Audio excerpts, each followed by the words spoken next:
What's up, guys? Welcome to Box to Box Football and another week of the Barclays Premier League. I don't know why I keep on saying Barclays, but it's just my favorite saying. We're on week 17.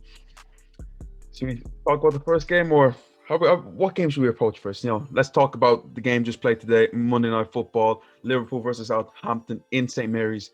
Game finished 1-0 to Southampton. A shock loss for the champions and the league leaders. Jack, what do you think of the game? Um, so Liverpool just look a little lost at the moment.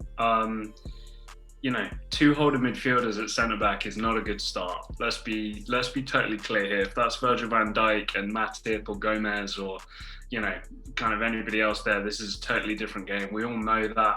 But I think the most concerning thing really is this is still Liverpool's front three that we're talking about. This team had, what was it, 17 shots I think they had? I should really have this up. Yeah, they had 17 shots, but only one on target. 17 shots, only one on target. Everybody just looks a little bit lost. I think the idea was that you're going to have somebody like Thiago come in and have these silver platter opportunities for these Liverpool players, and they're not happening. And, James, I've talked about this for a little while. This is kind of, for me, maybe I'll regret saying this is potentially the beginning of the end for Liverpool this year. If they win the title this year, it's not going to be by a lot. I still think they will, but I don't think it'll be by a lot. And then you've got players getting a little older, not as much money really to throw around as well. And I just wonder if the motivation and the desire is still there.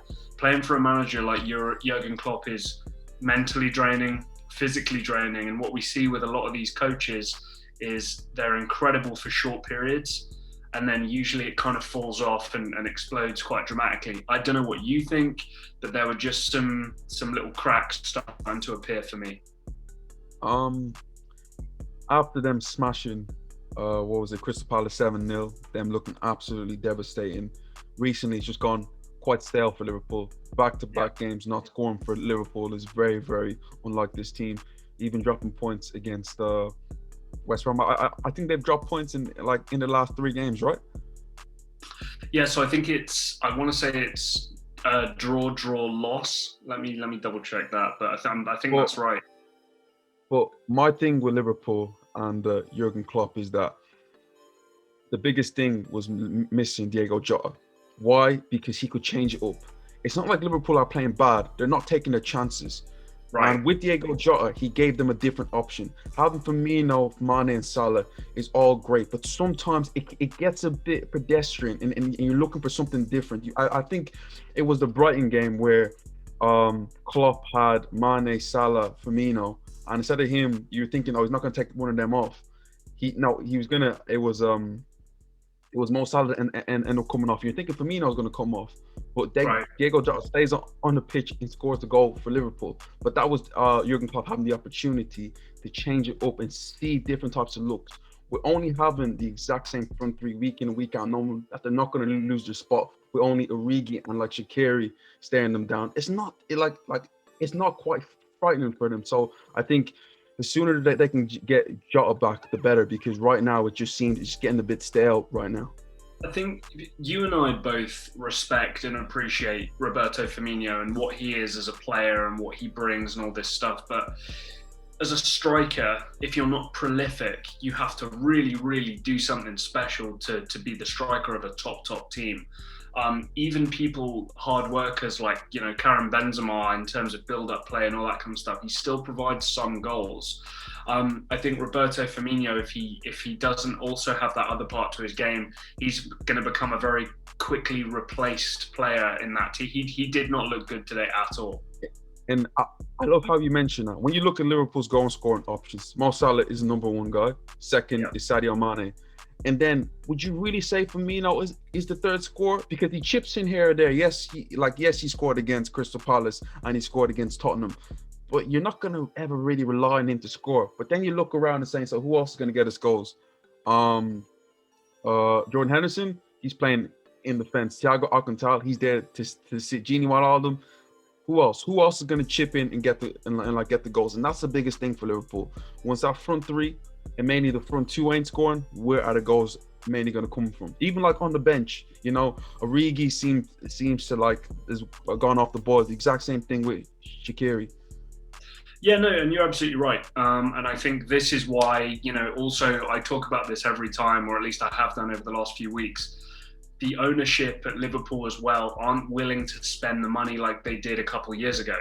And what that means is that if you want to bring somebody in, some people have got to go. Wijnaldum will go. I'm telling you, he'll go. Some of these fringe players who've been really good bit pieces for Liverpool will go, because there's this kid in PSG who's really, really good, and he's mentioned that he likes Liverpool. And if you want the money to sign somebody like that, you got to get rid of some pieces first. Jack, just a quick take on Southampton and Ralph. How do you say it again? Ralph Hasenhüttl. Ralph Hasenhüttl. I'm going to get that right one day. But how great were they today, Jack?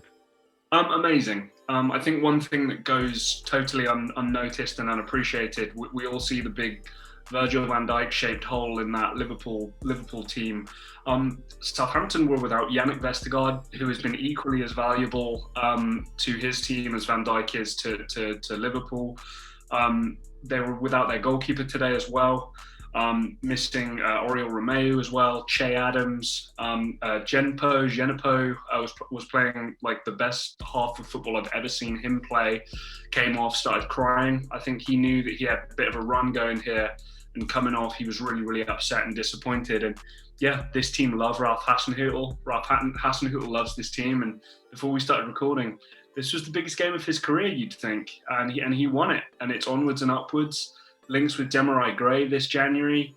This is kind of mini Jurgen Klopp. You know, this is not going to shock me if Ralph Hasenhüttl ends up as a Bayern Munich manager one day. You know, he really has that kind of talent as a man manager and also as a tactician. And the coaching is clearly paying off.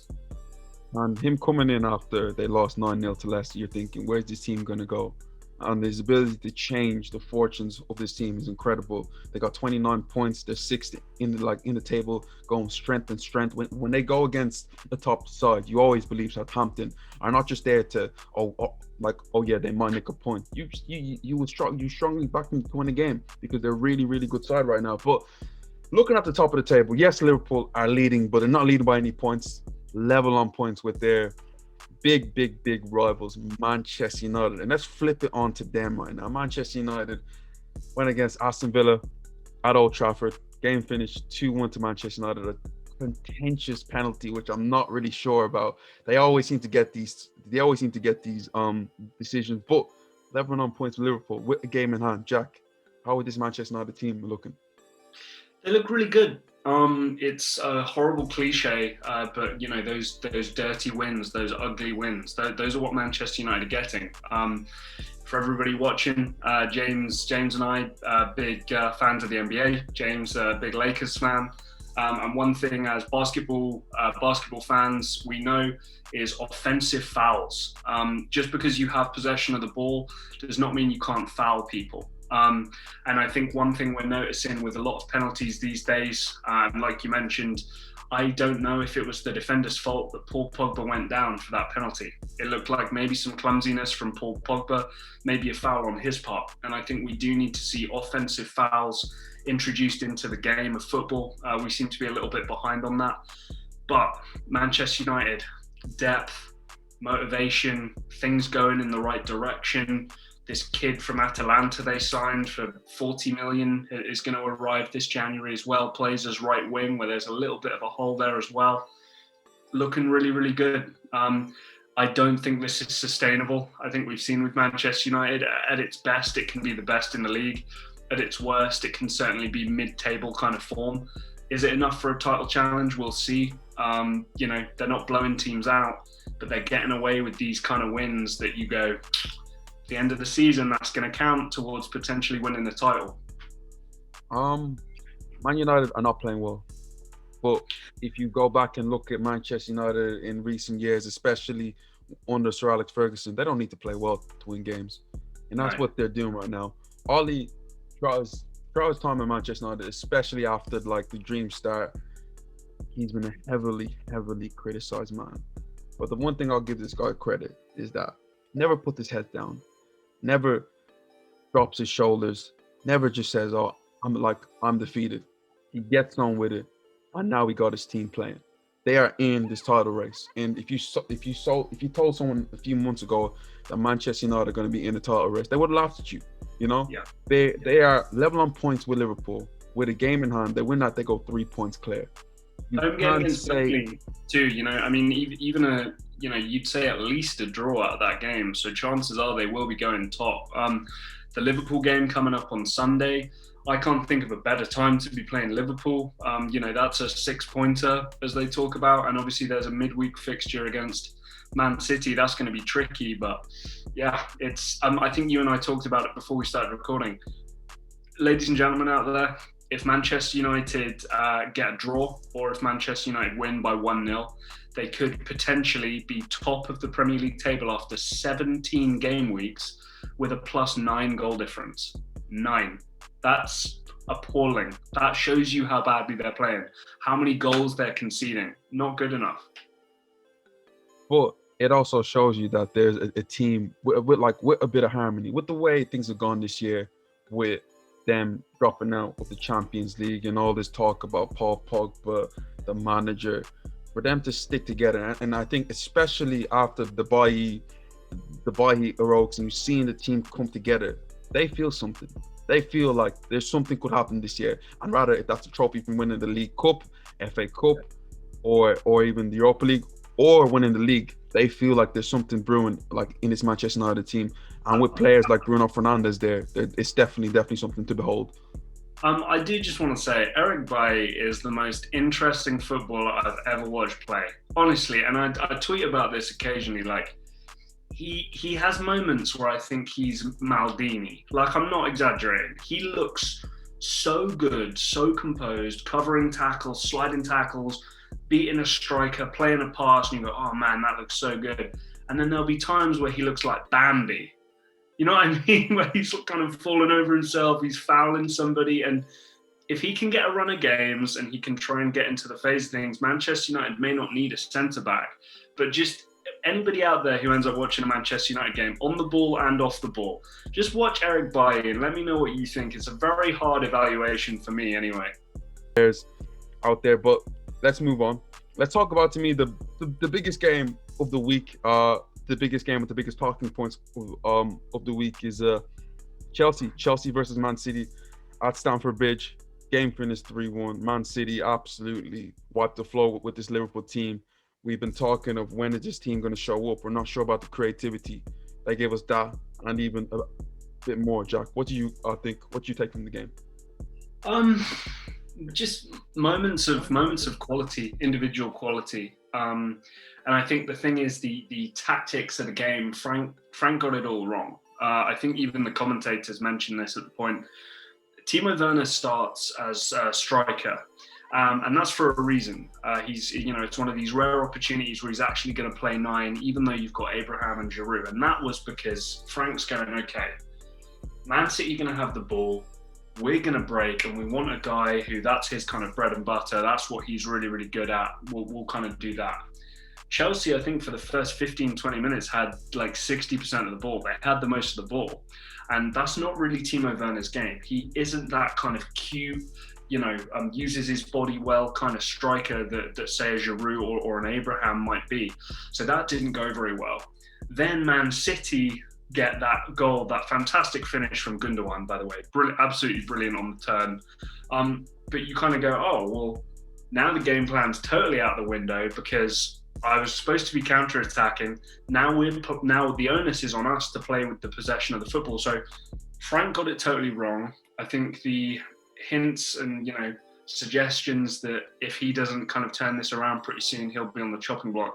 We know what Chelsea are known for, and Chelsea are Thomas Tuchel's available, Max Allegri's available, Eddie Howe's available. There are all these guys who are around and available, and I don't think Roman Abramovich, this could be Cech, Terry and Lampard all managing together. He will drop them like that if he thinks there's a manager change needed. I disagree with you when it comes to the Frank Lampard thing of him getting them wrong. I look at the Chelsea lineup.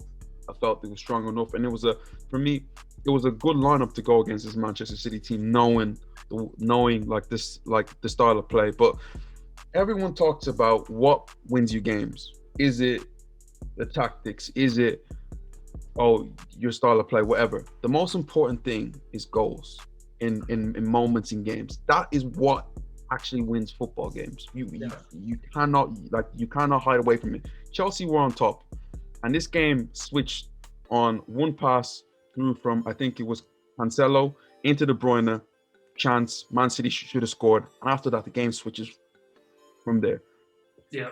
Guardiola elects to go with the false nine, and I'm going to get to something with the striker, but he elects to go with the false nine, and with a false nine, the two centre backs don't really know who they're picking up. Why? Because different players can pop up in that position at any time. De Bruyne was meant to be the false. It showed that where Sterling was meant to be the false nine, but De Bruyne was the highest player at the time, but he was popping up in different positions, and you seen for each goal that there was a different player in that position. For the first goal, it was Gundogan as the striker, gets it turned, great goal. The second goal comes from Foden, darting into a position where he's not detected in the 6-yard box, goal. And then we can talk about the break, and that's just horrible decision making and defending from Chelsea. It is utter, I don't know how. I understand you're chasing the game, but it's the 35th minute. At least leave two players back, with the cover, and that's just it was absolutely terrible. But I want to touch on one thing from Man City and Sergio Aguero. Sergio Aguero is not coming back from injury. He's been fit for a while now. He's been fit for a month, and even when Guardiola has a chance to start Aguero, he seems to elect to pick Jesus for some reason. Jesus wasn't fit today. You're thinking, Sergio Aguero's there. He's definitely going to start. He elects to go with no striker. And maybe we're looking at this, the time where Aguero is coming, the era of Aguero coming to an end at this Manchester City team. And especially the old Manchester City coming to an end of Joe Hart, David Silva, Yaya Toure, Paulo Zabaleta. Aguero is the last one of that group. And I feel like with Guardiola signing a new deal, he may be looking to ship Aguero out soon and start a new era with this Manchester City team led by Kevin De Bruyne, which he has been leading for many years. But I just feel like you can see that coming now, because I don't feel like Aguero's in Guardiola's plans as much as we would think he would be. He's definitely not long term, of course not. I will say though that Aguero, because they're soft tissue injuries for Aguero, so there does need to be some slow reintroduction, some match fitness gain, that kind of thing. But no, I think long term you're absolutely spot on. For me, the one I think that's slapping everybody in the face is Lautaro Martinez from Inter. Conte's favourite forward there is Romelu Lukaku, and it's not even close. So as far as I'm concerned, I think if a deal can be done there, I still think that they need, for Man City to make a title push, they need to sign a striker this January. If they don't, I think top 4 is probably going to be the ceiling for Man City. Jack. Hold it there. You said top 4 is going to be the ceiling for this Manchester City team. I'm just going to say right now, Manchester City, 29 points, 4 points off the top with 2 games in hand. They win that, they go top. This team are in the title race. It's not a top 4 race. They're in the title race. I do understand that they haven't been taking their chances lately, but they've shown with the quality that they have that there is something there. This is not an average Manchester City team. This is still a fantastic team with brilliant players there. And when you have Aguero coming off the bench, Mahrez coming off the bench, Jesus not even in the match day squad, you cannot write this team off. We're 17 game weeks in now. They've got 24 goals. That includes the 3 they scored against Chelsea. That's the same amount of goals as West Ham. They have 6 less goals than Leeds. Obviously, the fantastic thing for this Manchester City team has been their defence. And that's why, obviously, they're not going to lose many games. But I wonder if there will be some games which, those draws should really be wins, which is where they're going to lose out. Don't get me wrong. If Manchester City had a striker in this team, in this lineup, with the defensive changes they made, Ruben Diaz has been really good, in my opinion. Rodri has looked a lot better as well. I just think it's a totally different team. For me, there's not enough goals in this team to push for a title. But as far as I'm concerned, I think top four is good to go. The summer is going to be very, very big for Manchester. So wait. I just want to get you right. Are you writing Man City off the title? They're not. It's. If they don't sign a striker, I don't believe they'll be able to score enough goals to win the title. Yes, I would say that. With Raheem Sterling, Mahrez, Jesus, Sergio Aguero, Bernardo Silva, Phil Foden, Gundogan. As we've talked about with a lot of those names, Aguero's not really playing. My thoughts on Jesus. He's nowhere near good enough for this team. Sterling's not been anywhere near as good as he's been over the last couple of years. Mahrez has been fine, but really doesn't kind of blow you away. Gundogan I really like, but he's not close enough to goal. But if they keep doing this false nine thing, who knows? And you know who false nine suits, James? Yes. Jack, we're not going to mention it. Well, let's move on. Let's talk about my team, the Gunners, Arsenal. No. Yeah, we're good. Everything's good right now. We're awesome. Arsenal, back to back wins, 3 wins in a row, beating West Brom 4-0 away from home. Arsenal finally scored 4 goals in the Premier League this season. It's been a long time since that's happened. But Jack, how are Arsenal looking right now? They look really good. I think it is West Brom, so we do need to chill a little bit. Football Twitter is very funny regardless of the team, but Arsenal football Twitter in particular is very funny purely because they're very quick to anger. They're also very quick to joy and happiness too. And the amount of times that I've seen some quotes like this, the old Arsenal team's back, we're going to make a push now for top 4 and for the title and stuff. It's like, okay, you beat West Brom with Sam Allardyce 4-0. Like, let's be honest, that's not the most crazy achievement in the world. However, all of those kind of positive signs, I think, that I did see from the early part of the year, they did resurface, and they have done over the past couple of games. It's not been anything too crazy, not been anything too special, but I think what Mikel has started to do is go, right, I know who my people are now. Those are the people I'm going to give my opportunities and my chance to, and hopefully this month is going to be massive for Arsenal, massive in terms of outgoings, obviously the summer as well. But if Arsenal can keeping the right kind of attitude of players, the players who want to learn, who want to kind of do as they're told, so to speak, from what Mikel's trying to get them to do. Emil Smith-Rowe, he looked great. Saka, those kind of guys. This Arsenal team are very, very capable. But the problem is, it's when one performance comes where they really should win or should draw and they don't, then the Arsenal, the Arteta out brigade are going to come out firing again. This is where I'm going to defend Arsenal and Arteta. Arsenal went on an 8-game winless streak and losing games that we should have won. But now we're winning games that they're like we should win. Today, against West Brom, a very, very tricky game. This was the same West Brom team who went to Man City, got a draw. This was the same West Brom team that went to Anfield and also got a draw. And especially with the way how the weather was, there was rumors of the game the game could have potentially been called off. For Arsenal to go out there with the circumstances of how the whole scenario is and put that type of performance in, I'm very, very impressed. Kieran Tierney gave his best Roberto Carlos impression, and I absolutely love it. You know what I think of him? I like him a lot. And also I think the thing that's important for Arsenal fans, just from a mentality point of view and going forward, next 2 games, you got Palace and you got Newcastle, and they're both at home. 4 points, I think, is still pretty good going, but it's not too crazy to say that should be 6 points, right? You know what it is? Win, win, win, win, win. That's what Arsenal need. It's not a thing of where we kind of go there. No.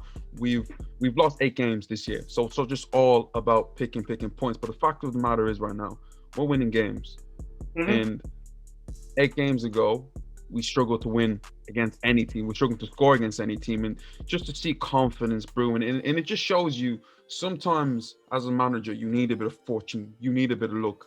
Yeah. Arteta accidentally stumbled on Emil Smith-Rowe playing as a number 10. If it wasn't for William having like the coronavirus stuff, Emil Smith-Rowe wouldn't have been playing in the number 10 role right now. But it worked out for the better. He's came in right now and he's been absolutely brilliant. Saka, oh my, I love him. 10-year deal. I told you, get him in, get it in. Listen, we might have to give him a 20-year deal, even with this. We might have to sign a kid if he ever has a kid, because he's just absolutely brilliant right now. He's the one. Him and Tierney are the one real shining lights for this season. But it's also great for Arsenal to get Lacazette scoring goals. He's missed a lot of chances this year, and no matter how the goals come, as long as they're coming, that's the main thing. Maybe just get Aubameyang scoring. That would really be nice. But right now, I'm happy. I'm just gonna say right now, I didn't know. People were telling me this, and I didn't want to talk, but I'm just gonna say this. Yeah, we had Chelsea fans yapping. We had them man were talking to us right now. According to the table, we're 3 points behind you guys. A team that's lost 8 games this year, 3 points behind you. Yep. In football, anything could happen. Dude, and the thing is as well. So West London derby away at Fulham. Okay, it's Fulham, but an away game and a derby, and then away at Leicester City. Those 3 points, and then a Wolves game after that, and then Tottenham play in early February as well. This Chelsea team could easily drop 3+ points over the next few games. You know, it's nothing too crazy. If Arsenal can get 6 from Palace and Newcastle, and then Arsenal just drop Chelsea just drop some points.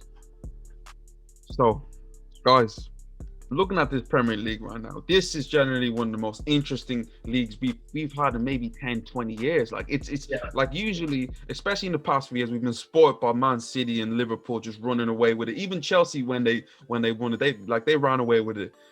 It's so tight in the Premier League. Losing 2 games or winning 2 games can put you up and put you down. Like generally, you cannot tell what's going to happen in this league. Man City, if they win the 2 games, can go top. Manchester United, they win a game hand, they can go top. Leicester City are going strong. Southampton, Arsenal are climbing up the table. Tottenham are still there. Chelsea, they might be on a bad run right now, but they could easily turn it all around. It's going off. Guys, tell me what you think about what we've spoken about today. If I haven't mentioned your team, comment down below, and I might mention them next time. But also, James, just quickly, because I want to make sure this is out there. And obviously, all you have to do is look at the table to see this. From Liverpool down to 14th position is 11 points. It's 11 points. And we have over half a season left to play. Anything can happen. I'm starting to think maybe Arsenal will finish second after all. But relax. It's crazy to think that last season, Liverpool were 13 points clear of second place. And the difference between 11 and first place is 14 in first place is 11 points. Yep. It's crazy, guys. But comment down below, guys. Tell me what you think on the Premier League. Box to Box Football, Jack and James, and we will see you next time.